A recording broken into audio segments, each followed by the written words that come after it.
에스겔 12장입니다. 먼저 첫 번째 이스라엘의 영적 현 주소를 보겠습니다. 여기 2절에 보면은 반역하는 족속이라고 그렇게 표현합니다. 근데 반역하는 족속 중에 에스겔이 있다는 얘기죠. 하나님은 그 가운데에서 하나님의 말씀을 전할 자를 택하십니다. 다른 데서 다른 지역에 전혀 모르는 사람을 물론 할 수도 있죠. 그러나 특별히 에스겔 선지자에게는 너도 마찬가지다라는 얘기죠. 너도 마찬가지인데 내가 너를 택해서 특별히 너에게 나의 말을 전하니 그 말씀을 전하라라고 사명을 주십니다. 근데 이 당시 이스라엘의 백성들은 눈이 있는데 보지 못합니다. 귀가 있는데 듣지를 못합니다. 하나님의 계시는 하나님으로부터 나오는 것이기 때문에 하나님의 은혜를 받지 못하면 그 계시를 깨달을 수 없습니다. 그래서 이 당시 이 이스라엘 사람들은 자기 마음대로 말씀을 계시를 해석하고 적용해 버립니다. 22절에도 보면은 모든 묵시가 사라지리라 날이 더디고 이렇게 표현합니다. 그러니까 하나님이 심판하시는 그 날이 지금 아니란 얘기죠. 지금 아니고 또 이 묵시는 사라질 것이다. 하나님이 주신 그 묵시, 여기서 묵시를 이 히브리상으로 하면은 이 환상입니다. 비전입니다. 바로 그것을 여기서 거부하는 것이죠. 그리고 여기 24절 보십시오.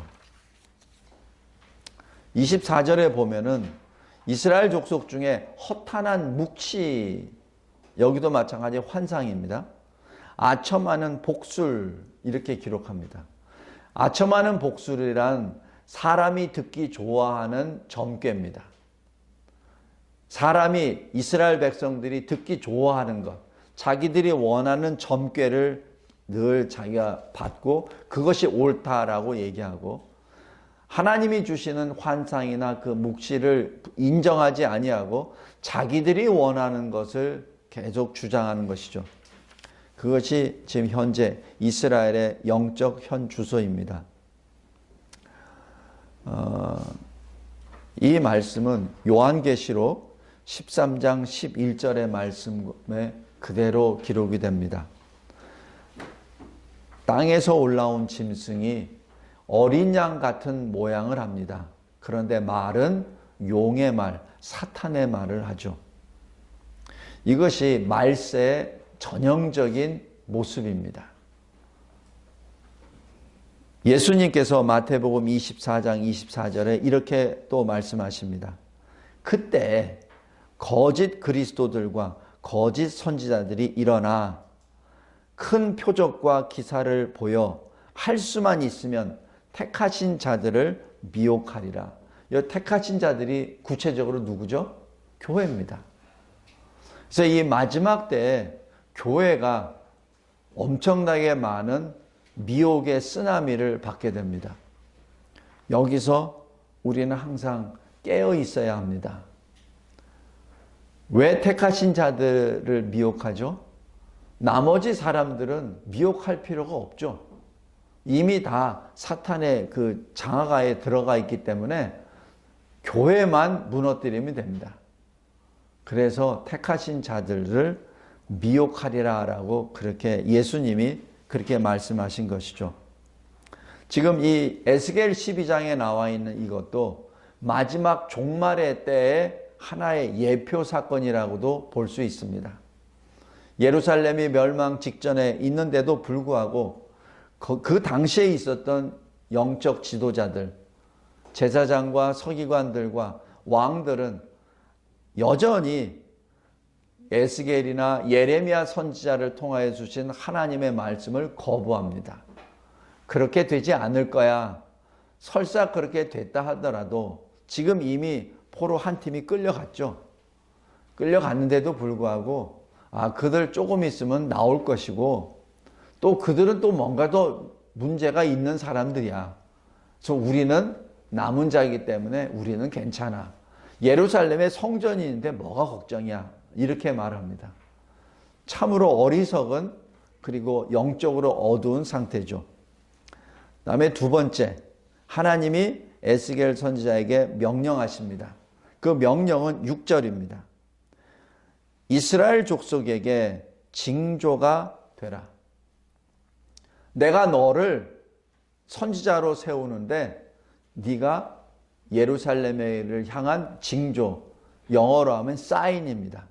마지막 사인이 되라라는 명령을 하십니다. 그 사인은 뭐죠? 이스라엘 백성이 직접 보고 들을 수 있는 사인입니다. 왜 그렇습니까? 눈이 있어도 보지 못하고, 아니 보지 않고, 2절에 귀가 있어도 듣지 않고, 이게 굉장히 중요합니다. 못 들은 것이 아니고 못 보는 것이 아니라 안 보려고 하고 안 들으려고 합니다.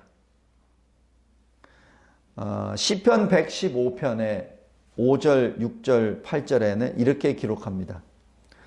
우상을 어떻게 표현하냐면 입이 있어도 말하지 못하고, 눈이 있어도 보지 못하고, 귀가 있어도 듣지 못하고, 코가 있어도 냄새를 맡지 못하는데, 그런데 이 우상들을 만드는 자들과 그것들을 의지하는 자들이 다 그와 같으리라. 다시 얘기해서 여기 에스겔 12장 2절에 나와 있는 이스라엘 백성들은 우상을 섬기는 자들이라는 것을 표현합니다.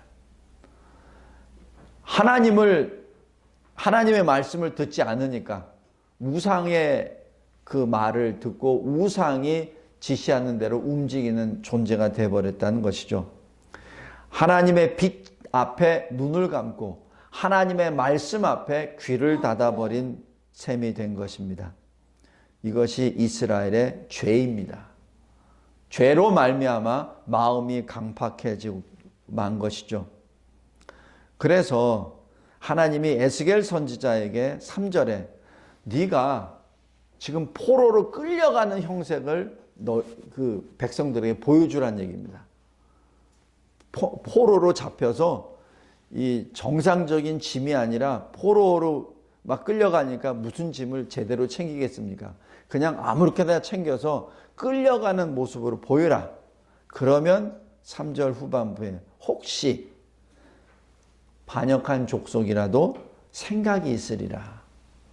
지금 그들에게 회개할 수 있는, 죄가 얼마나 그들을 붙잡고 있다는 그것을 깨닫고 죄를 각성시켜주고, 그래서 죄를 미워하고 싫어함으로 하나님께 돌아오는 회개의 역사가 혹시 일어날 수 있도록 하라라는 그 명령이십니다. 그리고 9절에서 14절에 혹시 이스라엘 사람들이 네가 지금 그렇게 하는 것을 보고 왜 그러느냐라고 질문하거든 답하라. 어떻게 답하냐면은 이것은 하나님이 이스라엘에게 주시는 묵시라. 여기서 묵시는 히브리어 원어상으로는 예언입니다. 앞으로 일어날 예언이라. 그리고 너는 이렇게 말하라. 나 에스겔은 너희의 사인이다. 너희의 징조다. 라고 그렇게 말하라. 그 뜻은 뭐죠? 선지자는 하나님의 말씀을 전하는 자로 끝나는 것이 아니라 동시에 그 말씀의 뜻을 전하는 자, 가르쳐주는 자가 선지자입니다. 그냥 선지자는 미래에 일어날 일을 그냥 말하는 것이 선지자가 아니에요. 그건 예언자지. 그러나 하나님의 선지자는 예언 플러스 왜 그 예언이 들어갔는지, 예언이 무엇을 의미하는지 그 뜻을 알게 해주는 것이 선지자입니다. 그래서 예언자와 선지자는 그래서 구별이 됩니다. 지금 여기 하나님이 에스겔에게 그렇게 말씀하시는 거예요. 나는 너의 징조라. 그렇게 말하라. 그러면서 내가 너에게 주는 말씀을 전하고 그 뜻을 알게 하라. 이스라엘이 보는 앞에서 낮에는 포로 행장을 꾸미고 끌려가는 모습으로 해라. 3절입니다. 그 모습은 이스라엘 왕이, 유다 왕이 하나님의 심판 앞에 짐꾼이 되는 처참한 모습입니다. 저물 때에는 포로되어 가는 자같이, 끌려가는 자같이 밖으로 나가라. 4절. 5절에 성벽을 뚫고 그리로 따라옮기라. 이것은 그대로 이루어집니다. 시드기야 왕이 도망갈 때 성벽을 뚫고 도망갑니다. 캄캄할 때 어깨에 메고 나가며 얼굴을 가리고 땅을 보지 말라. 슬픔과 비통의 모습으로, 두려움과 공포의 모습으로 가라는 얘기죠. 그것이 6절입니다. 다음 페이지입니다. 그런데 여기에 대해서 뭐라고 설명하냐면, 에스겔 내가 행한 그대로 이스라엘도 포로로 잡혀가리라 라고 말하라. 이스라엘이 성벽을 뚫고 포로의 행장을 메고 나갈 때 얼굴을 가리는 비참한 모습으로 가리라 라고 알려줘라. 또 이스라엘이 그냥 자기 발로 가는 것이 아니라 끌려서 갈대아지역, 바로 바벨론으로 도착해서 거기서 죽을 것이라 라고 말하라. 지금 거기에 거짓 영적 지도자들이 뭐라고 하죠? 있어도 1, 2년 후면은 나와. 예레미야 네가 말한 거 다 거짓이야. 에스겔 네가 말한 거 다, 네 말하는 환상 다 거짓이야. 이렇게 나오거든요. 그러면서 이 예루살렘 있는 거민들에게 평화다, 거짓 평화를 계속 알려줍니다. 그런데 말씀하죠. 거기서 죽으리라. 왜? 70년이 지나야 되니까. 그러면서 15절, 16절, 20절에 이스라엘이 여호와인 줄 알리라 라는 말씀을 반복합니다. 이게 무엇이겠습니까? 이스라엘이 내가 여호와인 줄 알리라. 무엇을 통해서? 하나님의 심판을 통해서. 자기들이 이제 이방인 가운데로 끌려간 다음에 보니까 이게 우연이 아니라 심판이었구나. 또 몇 사람이 남겨놓는다 그랬어요. 근데 살아남은 사람이 증언하죠. 우리가 이런 죄를 때문에 하나님이 지금 심판하신 겁니다 라는 그 증언 때문에 이것이 하나님의 심판임을 알게 될 것이다. 또 이 19절 20절에 사람들이 그렇게 많이 평화롭게 살던 성읍이 짐승들이 거하는 황무지로 변하는 것을 보고 이것은 전쟁 때문이 아니라 하나님의 심판 때문에 그렇구나 라고 알리라는 얘기죠. 다시 얘기해서 지금 이스라엘이 이런 것을 당하고 난 다음에, 끌려가고 난 다음, 죽고 난 다음, 황폐하고 난 다음에 이것이 하나님의 심판이었구나 라는 것을 알게 된다는 얘기죠. 성도 여러분,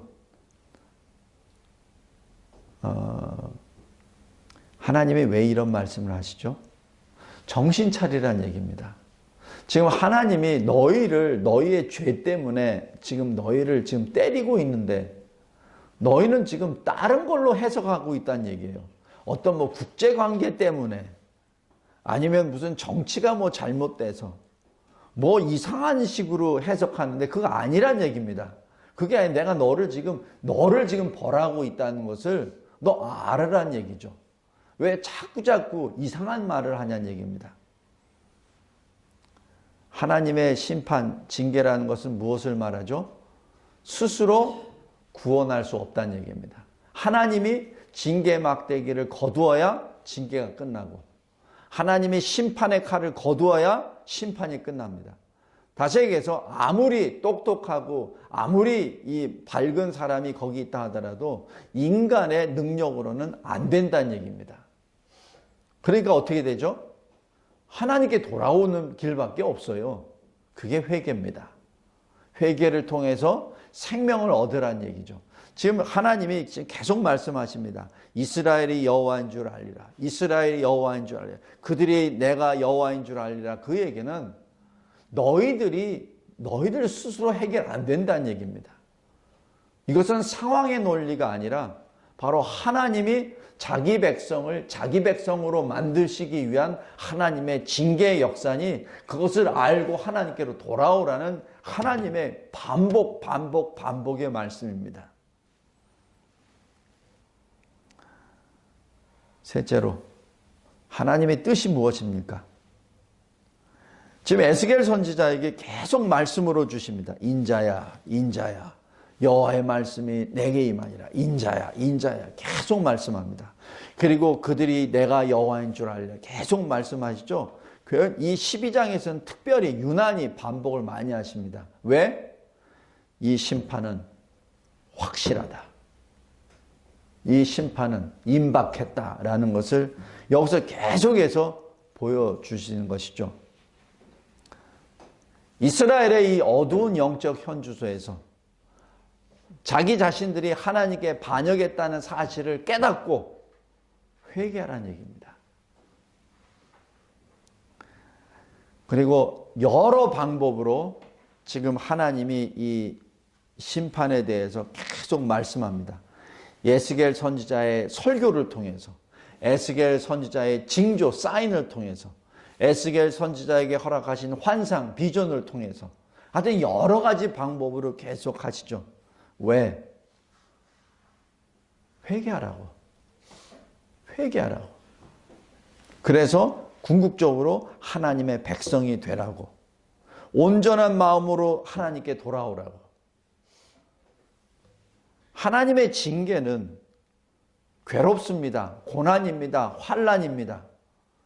그런데 왜 심판 징계를 하죠? 완전히 내버려진 자는 심판이요. 다시 회복된 자는 징계입니다. 지금 하나님의 징계를 통하여 흩어졌죠. 흩어졌는데 그 흩어짐이 다시 불러 모으시는 복된 사인입니다. 진정 하나님이 쓸어버리시고 심판하신다면 흩으시질 않으세요. 소돔처럼 뒤엎어서 그 순간 없애버리십니다. 노아 심판 때처럼 아예 물을 부어서 다 없애버리십니다. 그것은 심판입니다. 그러나 흩으셨다는 얘기는 다시 모으신다는 사인이요. 이것은 징계이죠.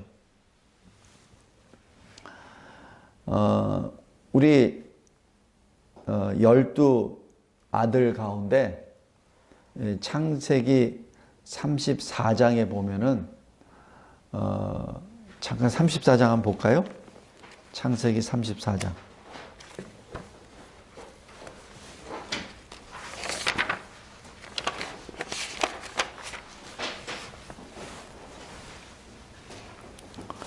야곱이 형 에서와 화해하고 난 다음에 원래 하나님이 명령하신 베델을 향하여 가야 되는데 무슨 일인지 야곱이 이 세겜성에 머물고 그냥 머물 것뿐만 아니라 33장 19절에 거기에 땅을 삽니다. 그 얘기는 상당히 오랫동안 거류하겠다는 계획이 있었던 거예요. 그래서 34장부터 이제 슬픈 일이 벌어집니다. 이 딸 디나가 강간을 당하죠. 그러자 이 디나의 오빠 시므온과 레위가 25절에 보면은 모든 남자를 다 죽여버립니다. 물론 여기에는 이제 할례를 받아야지 되고 뭐 이거는 다 생략하고 시므온과 레위가 다 죽여버립니다. 그러자 30절 야곱이 우리는 수가 적은데 너는 어떻게 그 많은 주변의 족속들을 다 원수로 만들어서 지금 우리가 멸절당하도록 하느냐라고 이렇게 한탄합니다. 그러나 35장 5절에 하나님이 개입하십니다. 그래서 그 주변에 있는 족속들이 야곱을 이스라엘을 공격하지 못하도록 막아주십니다. 이 일을 있고 난 다음 창세기 49장 한번 보세요.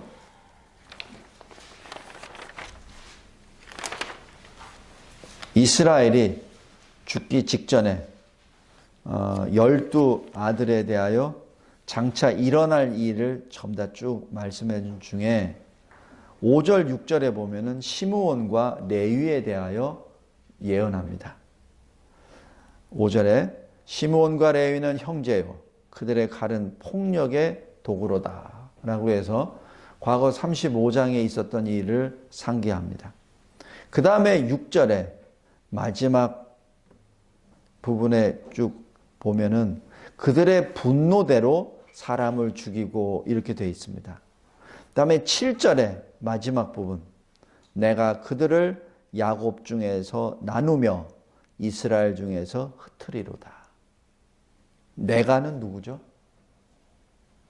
하나님입니다.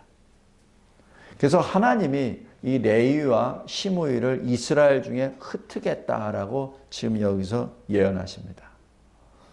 지금 이 야곱이 하는 이 유언은 야곱의 것이 아니라 하나님의 말씀입니다. 지금 이 일이 그대로 이루어집니다. 레위는 어떻게 되죠? 가나안 땅에 약속의 땅에 들어갈 때 자기 기업이 없어요. 흩어집니다. 12지파로 흩어져서 요새로 예가면 요새 사역자로 사역을 합니다. 하나님의 종으로 각 지파에 들어가서 거기에서 나오는 이 11조와 그리고 헌물을 가지고 생활을 하면서 거기 그 지파의 영적인 일들을 거기서 관할을 하게 되죠. 흩어진 자입니다. 이 레위인은 흩어졌지만 기업은 받지 못했으나 복을 받은 하나님의 장자 역할을 합니다. 영적 역할을 하죠. 그래서 흩어짐이라고 하는 그 자체가 그냥 슬프고 어렵고 그 고난만이 어려움만이 있는 것이 아니라 그 고난이 오히려 하나님의 복을 받는다는 그런 창고도 됩니다. 근데 이 시므온은 경우가 달라요. 시므온은 이 민수기 잠깐 보십시오.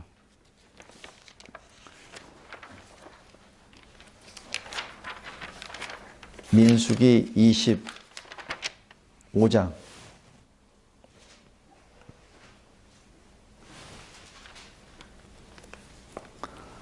이야기가 긴데 22장부터 24장까지 발람과 발락에 해서 이스라엘을 광야에서 저주하고 없애려고 하는 그 계략이 다 수포로 되죠.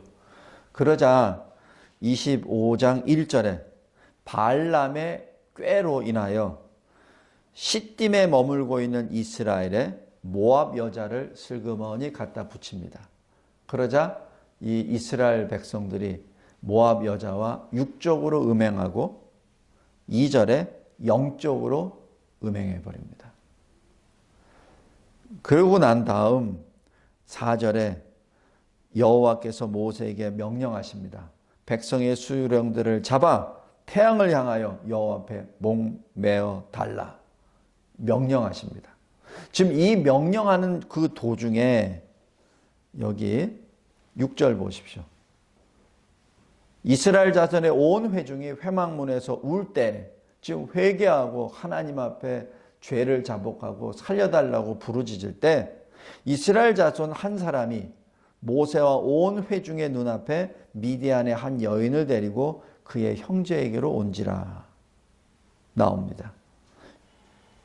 그러자 7절 제사장 아론의 손자 엘르아살의 아들 비느하스가 보고 회중 가운데서 일어나 손에 창을 들고 8절에 둘을 죽입니다.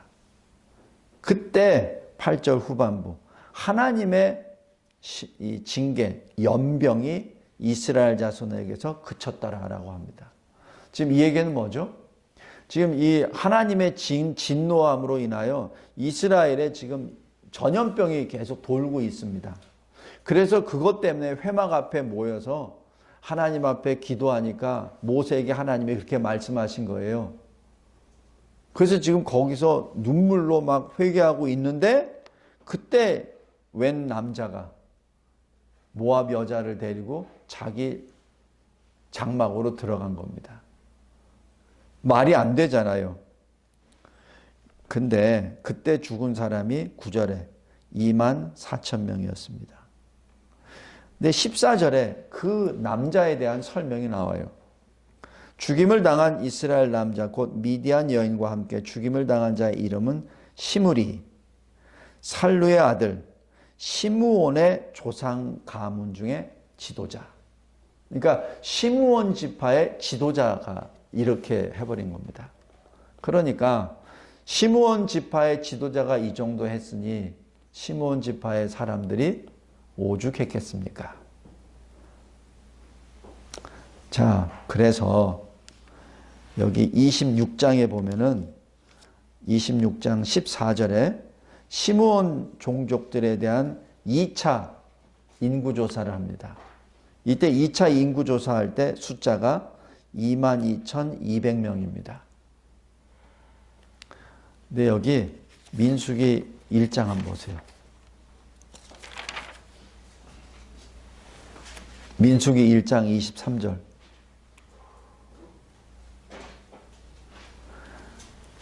그러니까 광야 행진을 시작할 때 인구조사하고 이제 요단을 건너기 직전에 인구조사를 또 한 번 합니다. 근데 광야 행진을 하기 전에 인구조사할 때 1장 23절 보면 시므이가 몇 명이죠? 59,300명입니다. 그런데 이 모압 평지에서 이 요단을 건너기 직전에 2차 인구조사할 때 인원은 22,200명입니다. 어떻게 됩니까? 37,100명이 감소가 됩니다.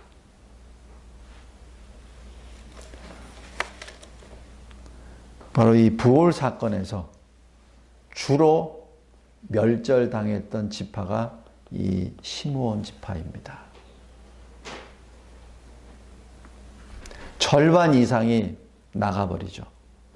그러니까 이 시므온 지파는 나중에 어떻게 되냐면은 여호수아 19장 한번 보십시오.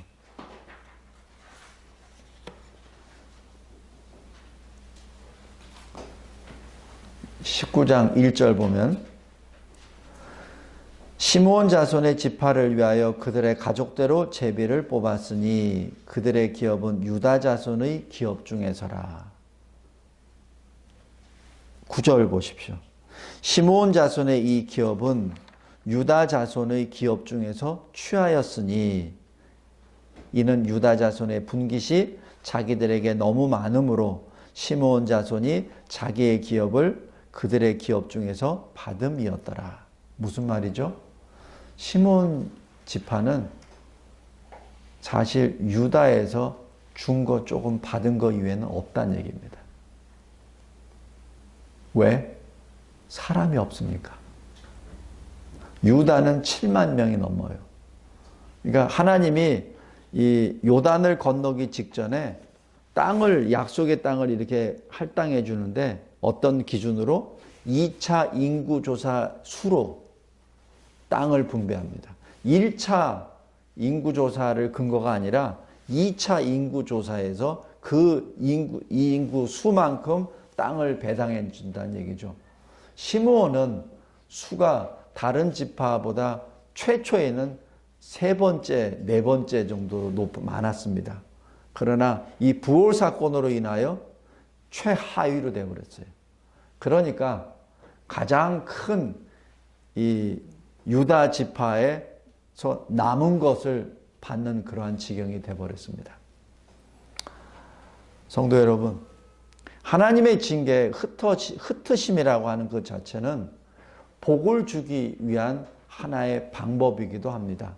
그런데 레위 지파 사람들처럼 끝까지 주의 일을 열심을 하고 거기에 충성을 다했을 때는 비록 흩어졌으나 그러나 12지파의 영적인 것을 주장하는 하나님의 사역자로 사명을 감당합니다. 그러나 그러지 못한 시므온은 어떻게 되죠? 찌질이가 되어버립니다.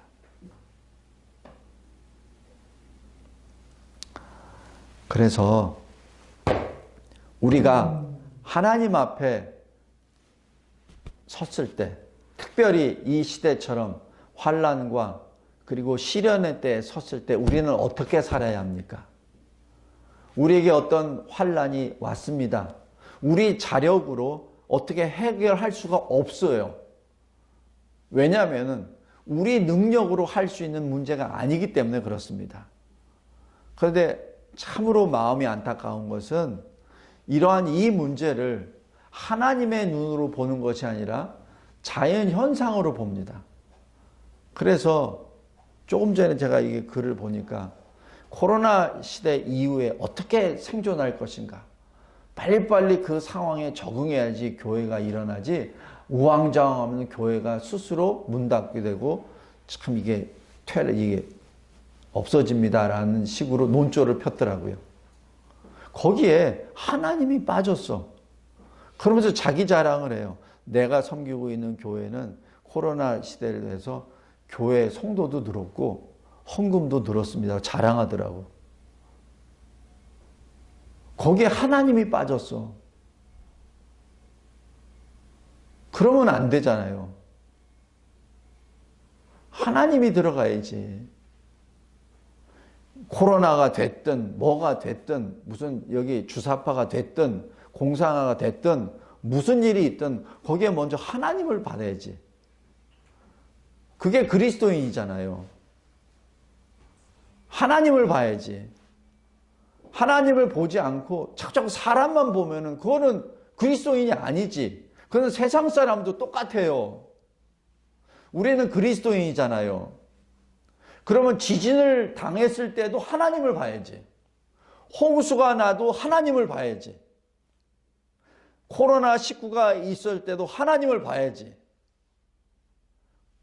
주사파가 와서 이 나라를 완전히 허물어 상태에서도 그때 뭘 봐야 되나? 하나님을 봐야지. 왜 하나님이 이것을 허용하셨는지 그거를 봐야지. 그죠? 그런데 참으로 이 시대에 안타까운 것은 하나님을 보지 않고 자꾸 사람의 기준으로 사람의 잣대로 본다는 얘기예요. 아니란 얘기입니다. 그 눈을 뜨기 바랍니다. 지금 여기 에스겔 선지자가 12장에서 계속해서 네가 사인이 되라라고 하나님이 주시는 그 지시와 명령, 그게 뭐냐면은 너는 예루살렘이 멸망하게 된 것을 알려라. 맞아요. 근데 그걸로 끝난 거는 예언자지. 하나님의 선지자는 그게 아니라 거기에다 플러스 뭐 하나님의 뜻을 알려주라는 얘기입니다. 왜 예루살렘이 멸망하는지, 그리고 예루살렘이 멸망해서 다시 회복되려면 어떻게 해야 회복되는지 그것을 얘기하라는 얘기죠. 그게 선지자죠. 이 시대에 목회자들이나 설교자들이 해야 될 일이 바로 그겁니다. 성도들이 해야 될 일이 바로 그 문제입니다. 코로나 자체만 보지 마시고 이 정권의 이 사회주의와 공산주의 그 자체만 보지 마시고 왜 하나님이 이것을 허용하셨는지, 그리고 우리는 여기서 어떻게 해야 살아나갈 수 있는지 그거를 찾으라는 얘기죠. 하나님이 손을 드셨는데 누가 감히 피합니까? 피할 수 없죠. 스스로 구원할 수 없습니다. 결론입니다. 이런 경우에 우리는 어떻게 해야 됩니까? 낙심하지 맙시다. 먼저 낙심하지 말기 바랍니다. 낙심은 사탄이 주는 생각입니다. 왜 이런 것이 있는가를 다시 한번 봤을 때 하나님 앞에 하나님 말씀을 통해서 하나님의 얼굴을 찾을 때 나의 죄가 드러납니다. 다른 사람의 죄, 다른 교회의 죄 이런 거 따지지 말고 내 죄를 먼저 보게 되죠. 그랬을 때 죄의 각성이 일어나죠. 아, 내가 이렇게 심각한 죄인이었구나. 내가 이렇게 비참한 죄인이었구나. 내가 이렇게 엉망으로 살아서 허물과 죄로 내가 영으로 죽었었던 존재였구나. 내 껍데기는 그리스도인이라 하고 껍데기로는 교회에 매주마다 나가고 새벽 예배도 나가고 했지만은 내가 실질적으로 보니 나는 이미 허물과 죄로 죽었었던 존재였구나 라는 사실을 하나님 앞에 말씀을 통하여 내가 깨달았을 때 그때 뭐가 일어나죠? 회개가 일어납니다. 그때 회개가 일어납니다. 그래서 나의 비참이 싫어지고 미워지고 내가 범한 죄악이 싫어지고 미워져서 어떻게 해야 되죠? 하나님께로 돌아가는 거죠. 그것이 회개죠. 그러나 회개가 그냥 돌리는 것으로만 회개가 아니라 돌린 다음에 어떻게 하죠? 새로운 각오로 하나님 말씀에 순종해 나아가는 것이 회개죠.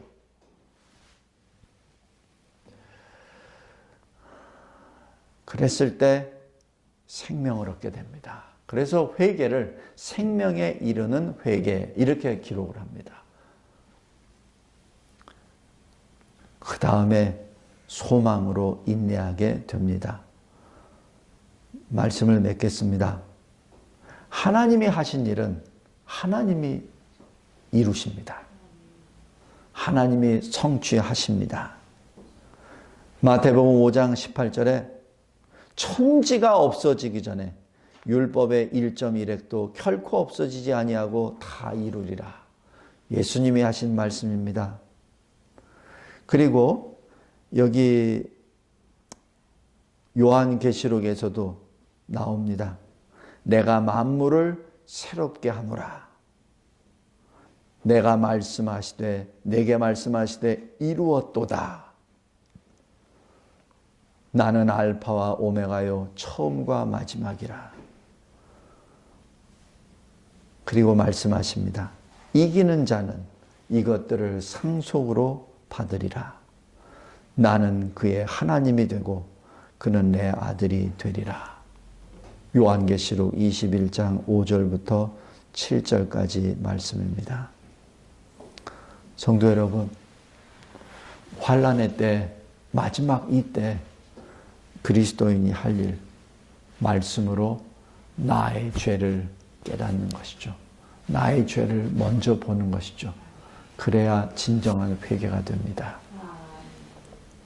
하나님의 징계를 두려워하기보다는 오히려 이 징계가, 이 흩으심이 나에게 주시는 복이라 믿고 또 이 징계 가운데 늘 주님이 나와 함께 동행하심을 믿고 기쁨과 감사로 그 고난을 통과하시기 바랍니다. 그 고난을 피하는 것이 아니라 그 고난을 통과하시기 바랍니다. 그랬을 때 하나님이 우리를 안으시고 너는 내 백성이라 나는 너의 하나님이라 이렇게 부르실 줄 믿습니다. 주님이 주시는 은혜와 평강 가운데 이 악한 때를 이기시는 저와 여러분이 되기를 주 예수 그리스도의 이름으로 기도합니다. 하나님 아버지 감사하고 감사합니다. 하나님께서 저희들에게 주시는 이 생명의 말씀이 참으로 저희들에게는 힘이 되고 용기가 됩니다. 비록 당장 나타나는 현실로는 모든 것이 깜깜하고 아무런 대책도 없습니다. 그래서 주님의 이름을 부릅니다. 그래서 주님만을 의지합니다. 그래서 주께 모든 것을 맡깁니다. 주님, 이 나라를 불쌍히 여겨주시고 특별히 이 나라를 세운 교회가 깨어 일어나게 하옵소서. 회개하게 하옵소서. 다른 것을 보지 말게 하여 주시고 말씀을 통하여 각자의 범한 그 죄악을 보게 하여 주시고 하나님께로 돌아가는 회개로 말미암아 그리스도 안에서 새 생명을 얻어 교회가 다시 세워질 때 이 나라가 다시 세워지리라 믿습니다.